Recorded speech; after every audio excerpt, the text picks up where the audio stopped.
49. The Master at Cossipore. Wednesday, December 23, 1885. On Friday, December 11, Sri Ramakrishna was moved to a beautiful house at Cossipore, a suburb of Calcutta.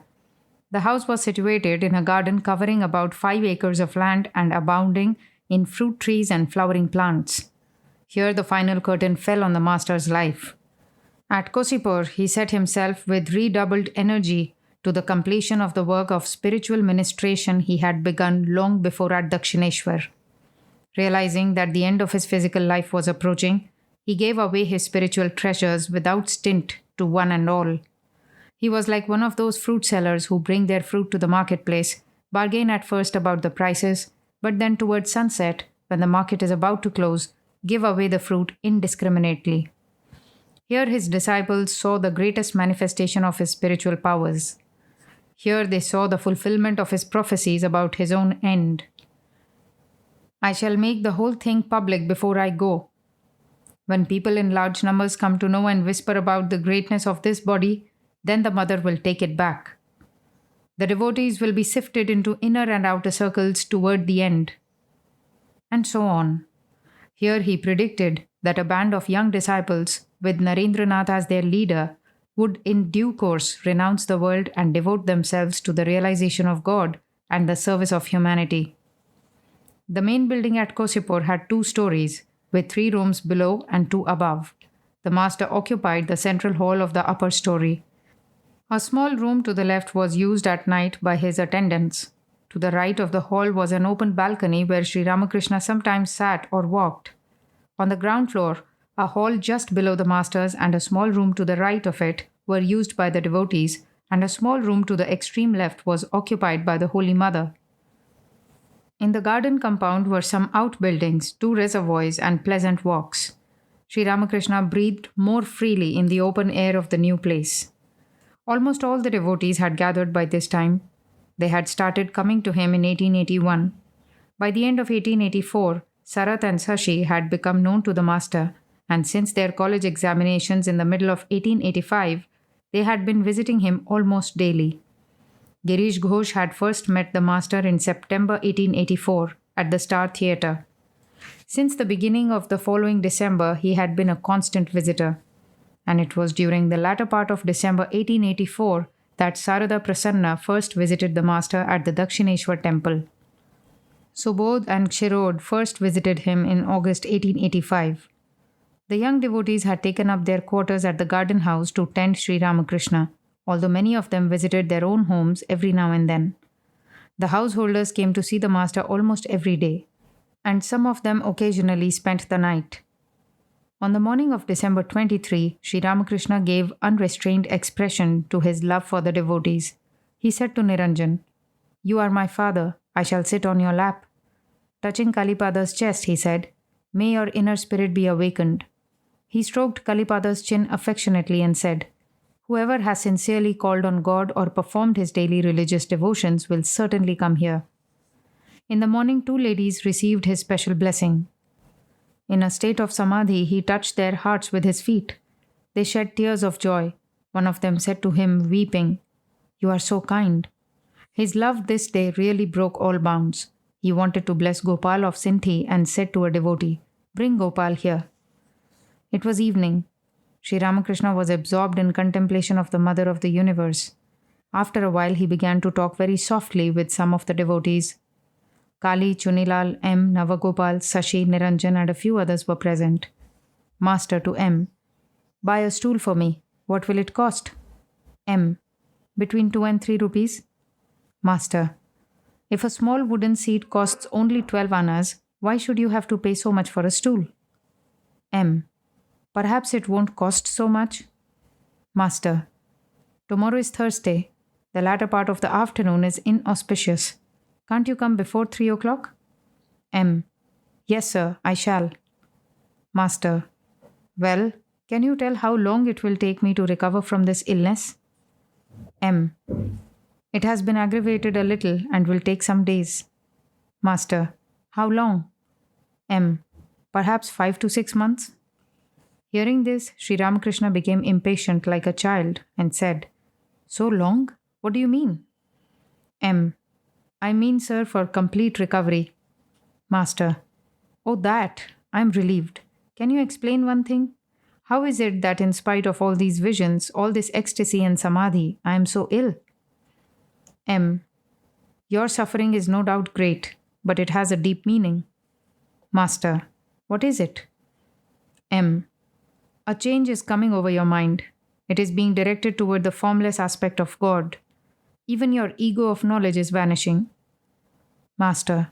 That is true. My teaching of others is coming to an end. I cannot give any more instruction. I see that everything is Rama himself. And sometimes I say to myself, whom shall I teach? You see, because I am living in a rented house, many kinds of devotees are coming here. I hope I shall not have to put up a signboard like Shashadhar or Krishna Prasanna Sen, announcing my lectures. The master and M laugh. M. There is yet another purpose in this illness. It is the final sifting of disciples. The devotees have achieved in these few days what they could not have realized by 5 years tapasya. Their love and devotion are growing by leaps and bounds. Master. That may be true, but Niranjan went back home. To Niranjan. Please tell me how you feel. Niranjan. Formerly I loved you, no doubt, but now it is impossible for me to live without you. M. One day I found out how great these young men were. Master. Where? M. Sir, one day I stood in a corner of the house at Shampukar and watched the devotees. I clearly saw that every one of them had made his way here through almost insurmountable obstacles and given himself over to your service. As Sri Ramakrishna listened to these words, he became abstracted. He was silent a few moments. Presently, he went into samadhi. Regaining consciousness of the outer world, he said to M. I saw everything passing from form to formlessness. I want to tell you all the things I saw, but I cannot. Well, this tendency of mine toward the formless is only a sign of my nearing dissolution. Isn't that so? M. Wonderingly. It may be. Master. Even now I am seeing the formless, indivisible Satchidananda, just like that. But I have suppressed my feelings with great difficulty. What you said about the sifting of disciples was right. This illness is showing who belong to the inner circle and who to the outer.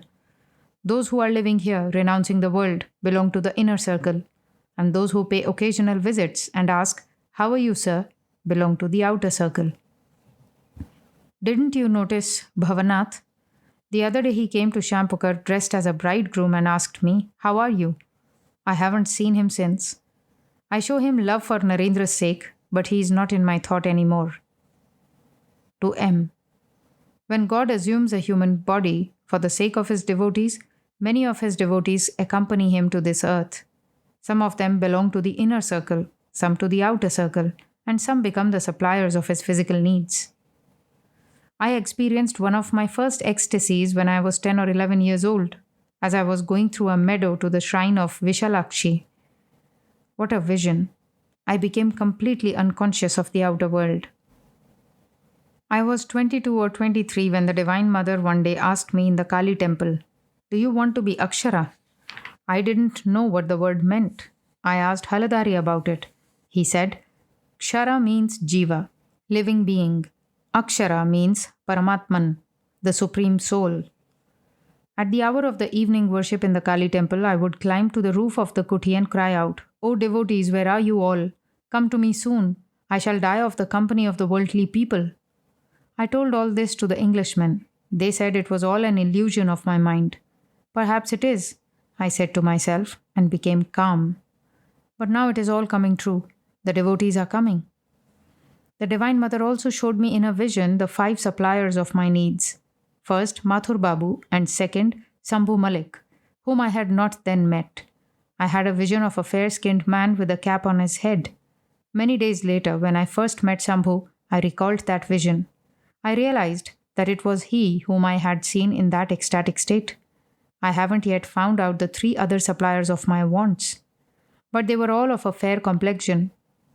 Surendra looks like one of them. When I attained this state of God consciousness, a person exactly resembling myself thoroughly shook my Ida, Pingala, and Sushumna nerves. He licked with his tongue each of the lotuses of the 6 centers, and those drooping lotuses at once turned their faces upward, and at last the Sahasrara lotus became full blown. The Divine Mother used to reveal to me the nature of the devotees before their coming. I saw with these 2 eyes, not in a trance, the Kirtan party of Chaitanya going from the banyan tree to the bakul tree in the Panchavati. I saw Balaram in the procession and also, I think, yourself, meaning M. Chuni's spiritual consciousness and yours too have been awakened by frequent visits to me. In a vision, I saw that Sashi and Sarath had been among the followers of Christ. Under the banyan tree in the Panchavati, I had a vision of a child. Hriday said to me, "Then a son will soon be born to you." I said to him, "But I regard all women as mother. How can I have a son?" "That child is Rakhal." I said to the Divine Mother, "O Mother, since you have placed me in this condition, provide me with a rich man." That is why Mathur served me for 14 years. And in how many different ways? At my request, he arranged a special storeroom for the sadhus. He provided me with carriage and palanquin, and whatever I asked him to give to anyone, he gave. The Brahmani identified him with Pratap Rudra. Vijay had a vision of this form, meaning himself. "How do you account for it?" Vijay said to me, "I touched it exactly as I am touching you now." Latu counted 31 devotees in all. That's not many, but a few more are becoming devotees through Vijay and Kedar. It was revealed to me in a vision that during my last days I should have to live on pudding.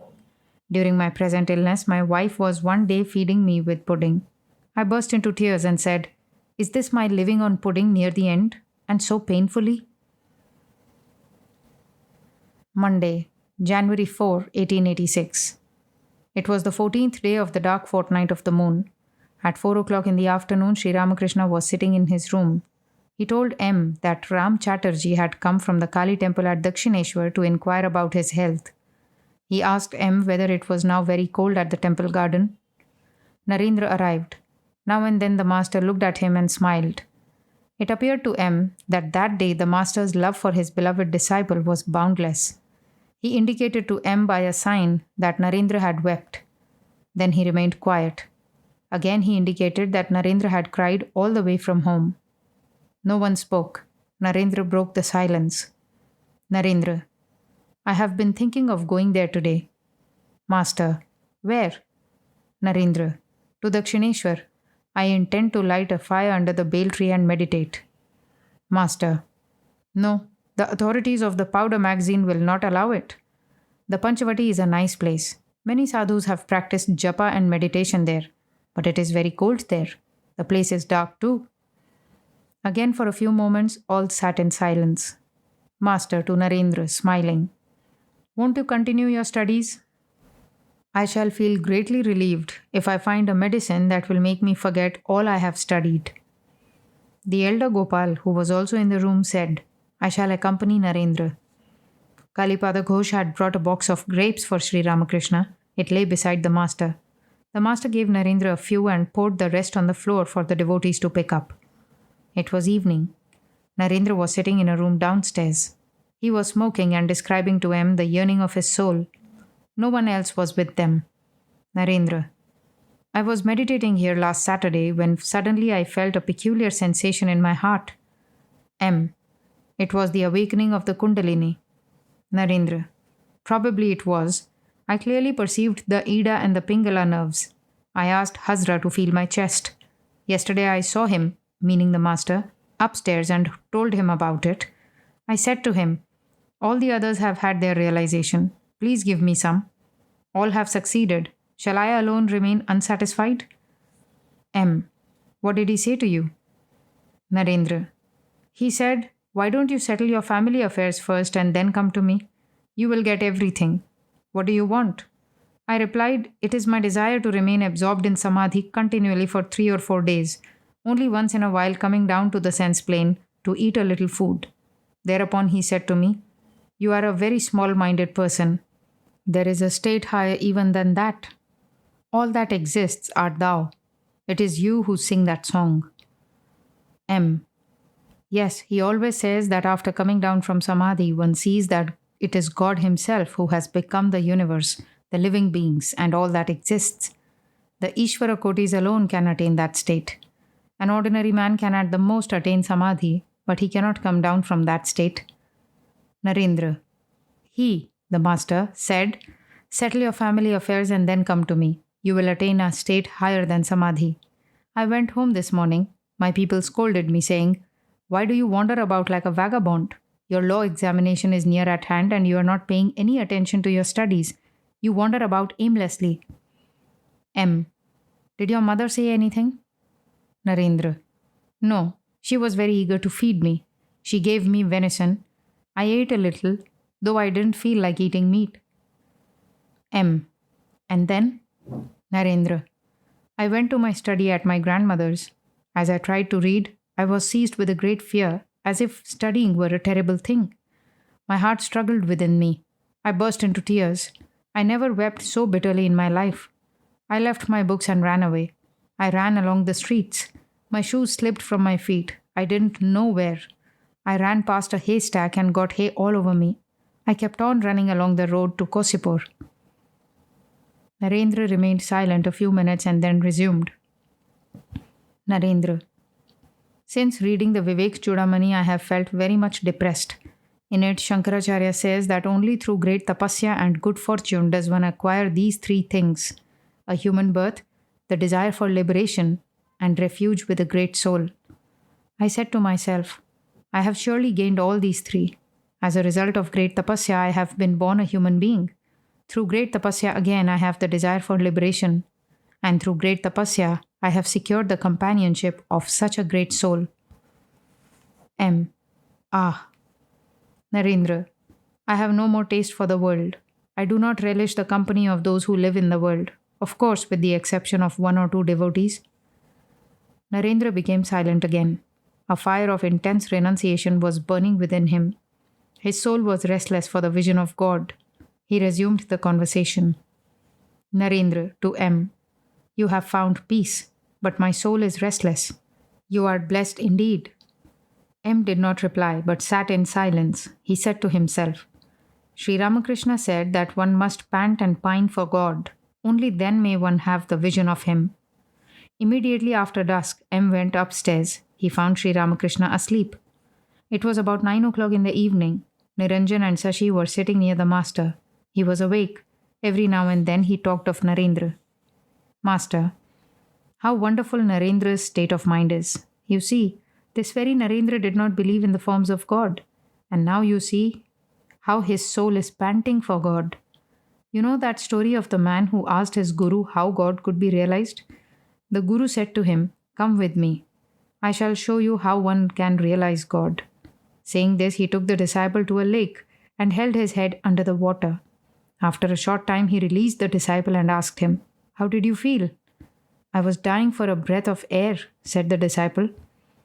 When the soul longs and yearns for God like that, then you will know that you do not have long to wait for his vision. The rosy color on the eastern horizon shows that the sun will soon rise. This day, Sri Ramakrishna's illness was worse. In spite of much suffering, he said many things about Narendra, though mostly by means of signs. At night, Narendra left for Dakshineshwar. It was very dark. Being the night of the new moon, he was accompanied by one or two devotees. M spent the night at the Cossipore garden. He dreamt that he was seated in an assembly of sannyasis. Tuesday, January 5, 1886. Sri Ramakrishna was sitting on his bed and talking to M. No one else was in the room. It was about 4 o'clock in the afternoon. Master, if Shirod makes a pilgrimage to Ganga Sagar, then please buy a blanket for him. M. Yes, sir. Sri Ramakrishna was silent a few minutes. Then he continued. Master, well, can you tell me what is happening to these youngsters? Some are running off to Puri and some to Ganga Sagar. All have renounced their homes. Look at Narendra. When a man is seized with the spirit of intense renunciation, he regards the world as a deep well and his relatives as venomous cobras. M. Yes, sir. Life in the world is full of suffering. Master. Yes, it is the suffering of hell. And that from the very moment of birth. Don't you see what a trouble one's wife and children are? M. Yes, sir. You yourself said, These youngsters have no relationship whatsoever with the world. They owe nothing to the world, nor do they expect anything from it. It is the sense of obligation that entangles a man in the world. Master, don't you see how Niranjan is? His attitude toward the world is this: Here, take what is thine, and give me what is mine. That is all. He has no further relationship with the world. There is nothing to pull him from behind. Woman and gold alone is the world.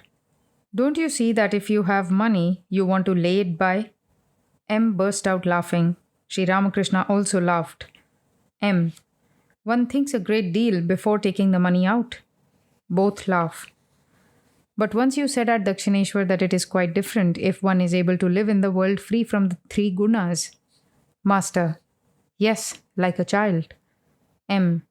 Yes, sir, but it is exceedingly difficult. It requires tremendous power. Sri Ramakrishna remained silent. M. Yesterday they went to Dakshineshwar to meditate. I had a dream. Master. What did you dream? M. I dreamt that Narendra and some others had become sannyasis. They were sitting around a lighted fire. I too was there. They were smoking tobacco and blowing out puffs of smoke. I told them that I could smell hemp. Master. Mental renunciation is the essential thing. That too makes one a sannyasi. Sri Ramakrishna kept silent a few minutes and then went on. Master. But one must set fire to one's desires. Then alone can one succeed. M. You said to the Pandit of the Marwadis from Bara Bazar that you had the desire for bhakti. Isn't the desire for bhakti to be counted as a desire? Master. No. Just a hinche greens are not to be counted as greens. Hinche restrains the secretion of bile. Well, all my joy, all my ecstasy, where are they now? M. Perhaps you are now in the state of mind that the Gita describes as beyond the three gunas. Sattva, Rajas and Tamas are performing their own functions, and you yourself are unattached even to Sattva. Master. Yes, the Divine Mother has put me into the state of a child. Tell me, won't the body live through this illness? The Master and M became silent. Narendra entered the room. He was going home to settle his family affairs. Since his father's death, Narendra had been in great distress about his mother and brothers. Now and then they had been threatened with starvation. Narendra was the family's only hope.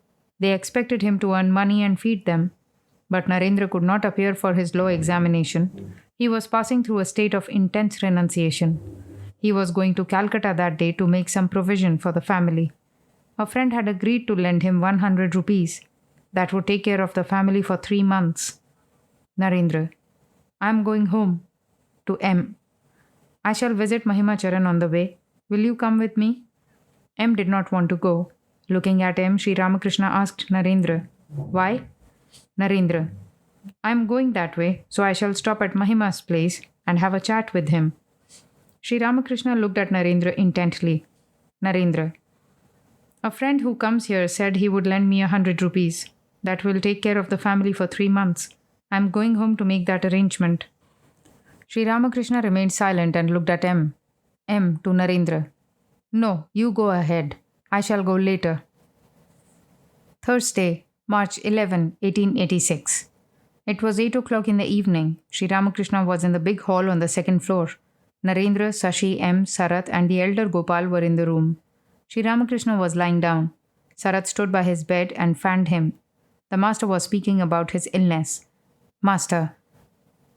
If some of you go to Dakshineshwar and see Bhulanath, he will give you a medicinal oil and also tell you how to apply it. The elder Gopal. Then we shall go for the oil tomorrow morning. M. If someone goes this evening, he can bring the oil.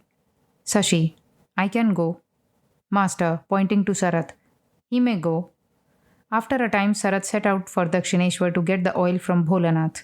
The devotees sitting around Sri Ramakrishna's bed were silent.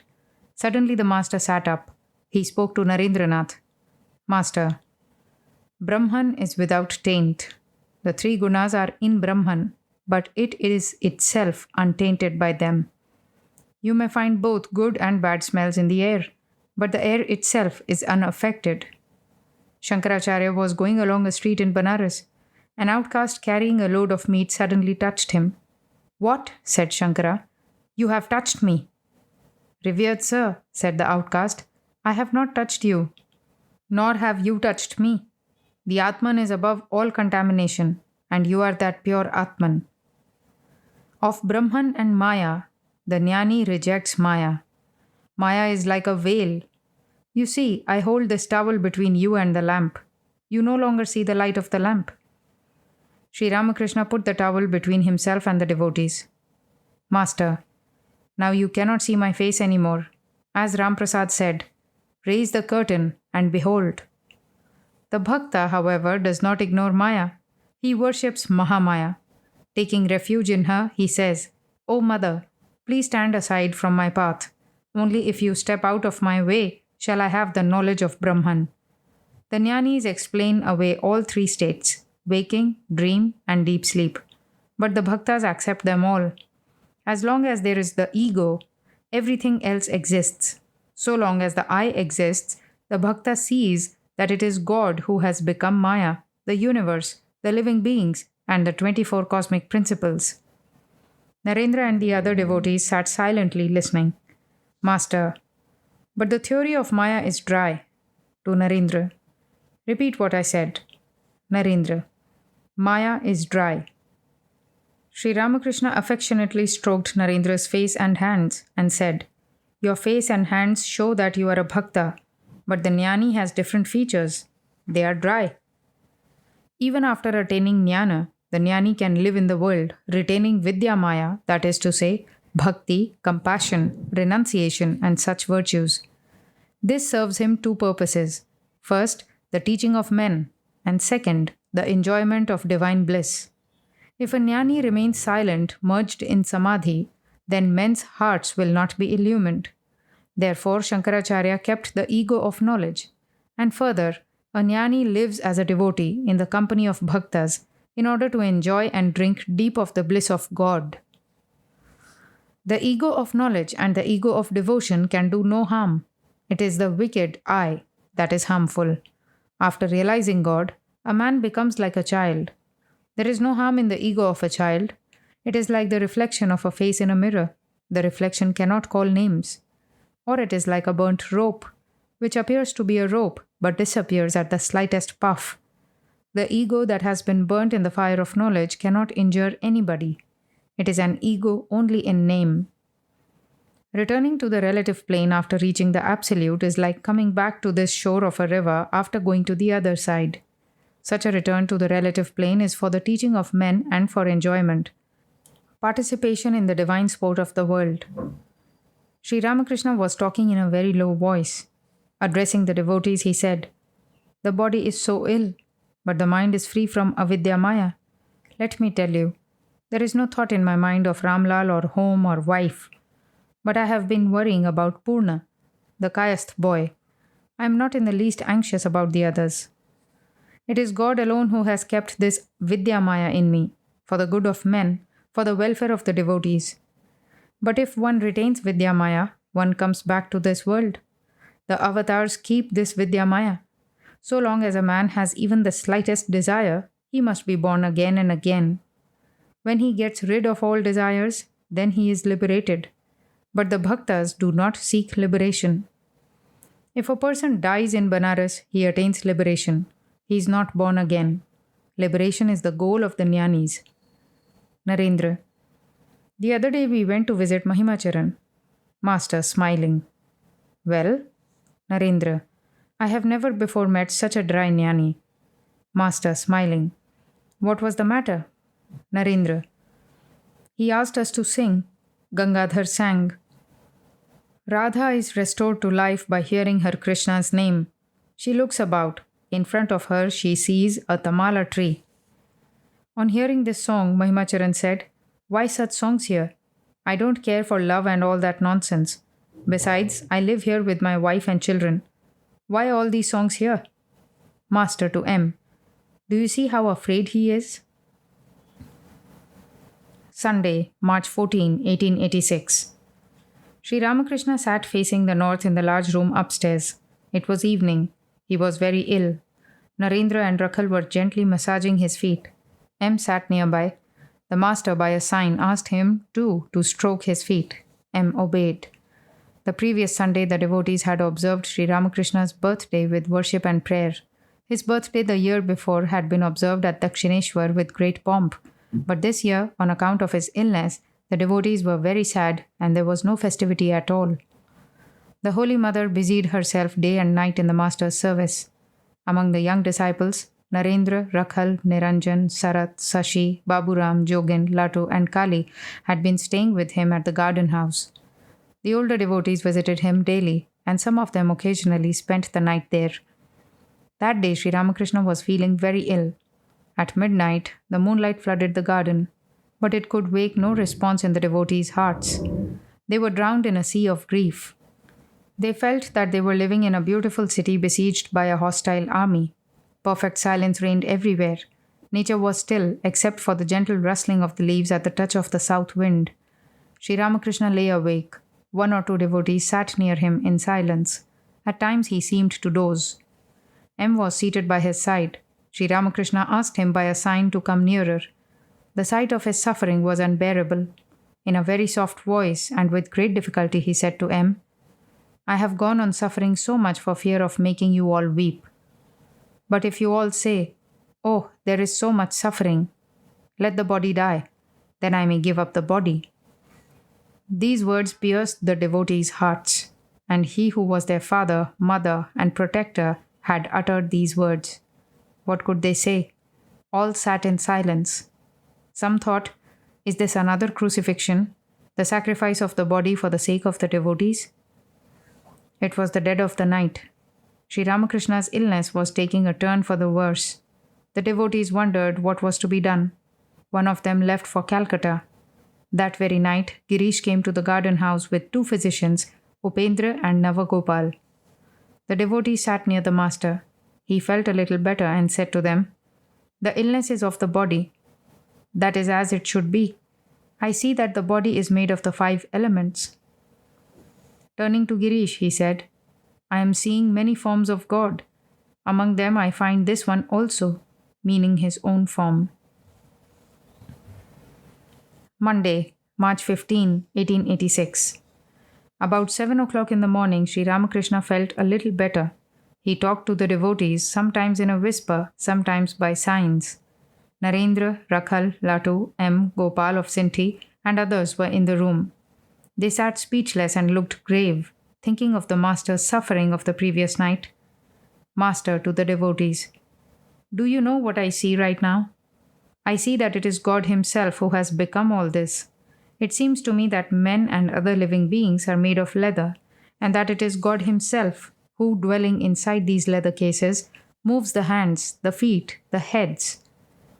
I had a similar vision once before, when I saw houses, gardens, roads, men, cattle, all made of one substance. It was as if they were all made of wax. I see that it is God Himself who has become the block, the executioner, and the victim for the sacrifice." As he describes this staggering experience in which he realizes in the full identity of all within the one being, he is overwhelmed with emotion and exclaims, "Ah, what a vision!" Immediately, Sri Ramakrishna goes into samadhi. He completely forgets his body and the outer world. The devotees are bewildered. Not knowing what to do, they sit still. Presently, the Master regains partial consciousness of the world and says, "Now I have no pain at all. I am my old self again." The devotees are amazed to watch this state of the Master, beyond pleasure and pain, weal and woe. He casts his glance on Latu and says, "There is Loto." He bends his head, resting it on the palm of his hand. I see that it is God Himself who rests His head on His hand. Sri Ramakrishna looks at the devotees and his love for them wells up in 1,000 streams. Like a mother showing her tenderness to her children, he touches the faces and chins of Rakhal and Narendra. A few minutes later, he says to M, "If the body were to be preserved a few days more, many people would have their spirituality awakened."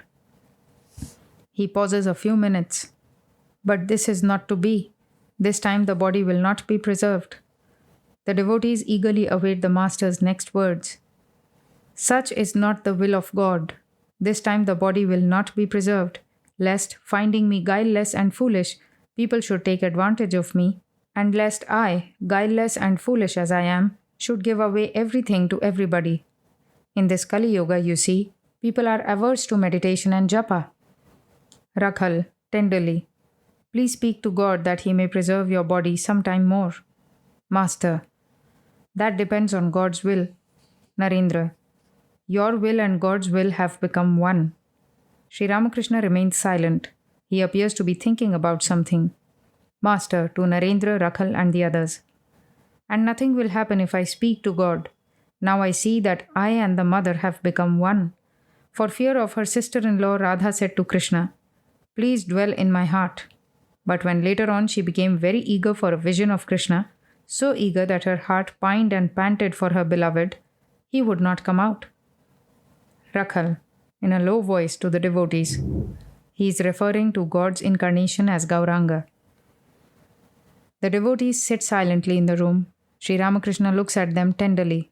Then he places his hand on his heart. He is about to speak. Master, to Narendra and the others. There are two persons in this. One, the Divine Mother. He pauses. The devotees eagerly look at him to hear what he will say next. Master. Yes, one is she, and the other is her devotee. It is the devotee who broke his arm, and it is the devotee who is now ill. Do you understand? The devotees sit without uttering a word. Master. Alas, to whom shall I say all this? Who will understand me? Pausing a few moments, he says, God becomes man, an avatar, and comes to earth with his devotees, and the devotees leave the world with him. Rakhal. Therefore we pray that you may not go away and leave us behind.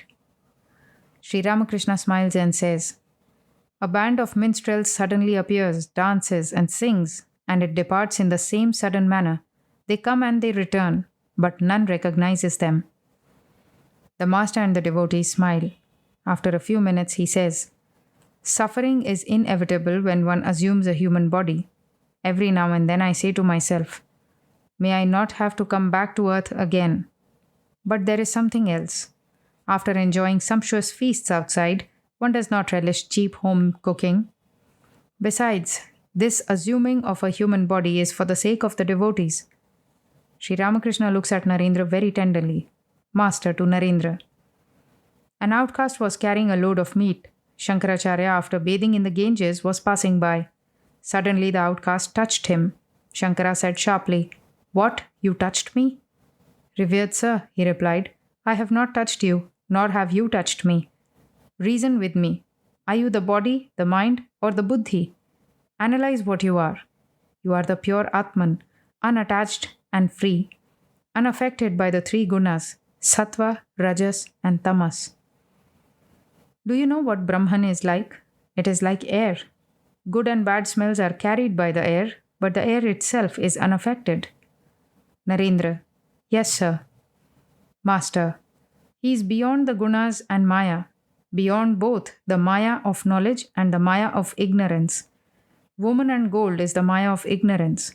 Knowledge, renunciation, devotion, and other spiritual qualities are the splendors of the maya of knowledge. Shankaracharya kept this maya of knowledge, and that you and these others feel concerned about me is also due to this maya of knowledge. Following the maya of knowledge step by step, one attains the knowledge of Brahman. This maya of knowledge may be likened to the last few steps of the stairs. Next is the roof. Some, even after reaching the roof, go up and down the stairs. That is to say, some, even after realizing God, retain the ego of knowledge. They retain this in order to teach others, taste divine bliss, and sport with the devotees of God. Narendra. Some people get angry with me when I speak of renunciation. Master, in a whisper, renunciation is necessary. Pointing to his different limbs. If one thing is placed upon another, you must remove the one to get the other. Can you get the second thing without removing the first? Narendra. True, sir. Master, in a whisper to Narendra. When one sees everything filled with God alone, does one see anything else? Narendra. Must one renounce the world? Master. Didn't I say just now? When one sees everything filled with God alone, does one see anything else? Does one then see such thing as the world? I mean mental renunciation. Not one of those who have come here is a worldly person. Some of them had a slight desire, for instance, a fancy for woman. Rakhal and M smile, and that desire has been fulfilled. The master looks at Narendra tenderly and becomes filled with love. Looking at the devotees, he says, "Grand." With a smile, Narendra asks the master, "What is grand?" Master smiling, "I see that preparations are going on for a grand renunciation." Narendra and the devotees look silently at the master.